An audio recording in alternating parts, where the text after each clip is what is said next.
Hello, in this tutorial I'm going to show you how to make an interactive activity in Blackboard Collaborate using PowerPoint and Collaborate. So in this activity, the circles are able to be moved, so it could be used for an icebreaker activity with one or more students where the student is able to drag away the circle to reveal a question underneath. And so all of these circles are able to be moved, yet the text is just part of the background. It cannot be moved, and that's because it was part of the original PowerPoint slide. So the basic understanding here is that anything you want to become background image that you don't want to be able to change or move or anything once you get into Collaborate should be part of the original PowerPoint slide that you load via load content.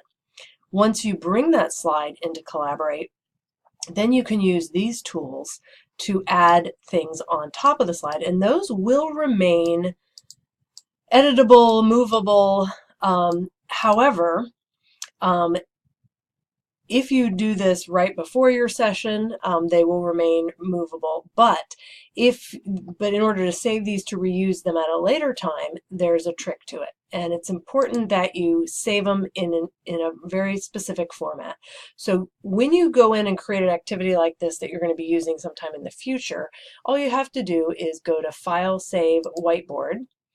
And if it's just this one page that's the game or activity, then you can save one, or you can save them all. It's actually quicker to load when they're all saved in this format, so you might want to just save all the pages in this format. So when you click OK, here's the important format.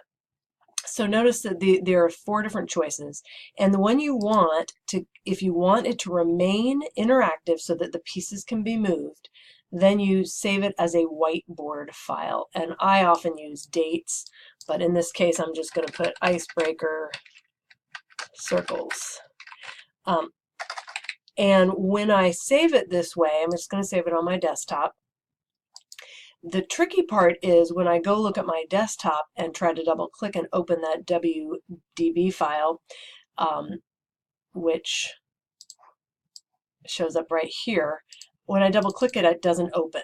Okay, it'll just give me some weird thing. It's because this is a Collaborate file. So the only way I can reuse this is to get into Collaborate and load the WDB file, whiteboard file. So when I'm ready to use this activity in the future, and I go into my Collaborate session, I go to load, I go to my desktop, and I find that icebreaker file. And it will not open by itself, but it will load back, oops, there it was, load back into Collaborate. So when I load this back in, oops, then here it is actually. And so you can see that they are still able to be moved. But if I had saved this as a PDF or a PNG, then those would just become one flat image and I could no longer move these items. Here's another activity, and so what I have done is in PowerPoint I simply created a big rectangle, filled it with blue, added the letter B, and put this sentence down here. So all of that was done in PowerPoint, and I loaded my entire PowerPoint presentation here. Now I want to add some interactive content on top. In this activity, students are asked to drag things that appear down here that start with B onto the blue area. So you might go to Google Images and grab some different things that start with B and just drag them on over. And I'm just going to put them here for now. You'd probably take some time to make them bigger or smaller or whatever. So right now I'm just kind of throwing them on there.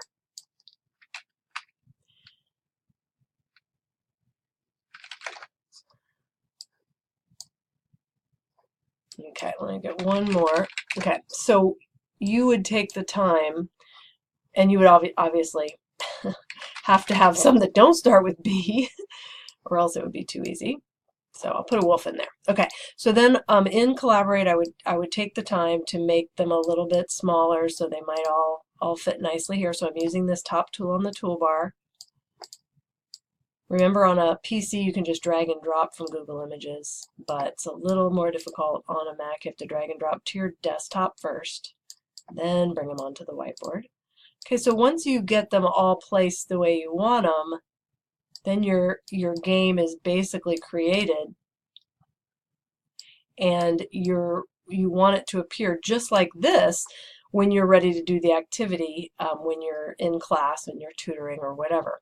So again, you just have to save it, File, Save, Whiteboard. This time just this one game page I'm going to save, and I just have to make sure I've got it on WBD, Whiteboard. And this time I'm going to name it Blue Activity and hit Save. And so it'll remain interactive, but when I go to do this activity, once again, I'm going to have to load that whiteboard file separately from my PowerPoint file. Then the students will be able to drag the ones that start with a B and complete the activity, making it interactive. So this is how to create, one way to create interactive slides using PowerPoint and Blackboard Collaborate.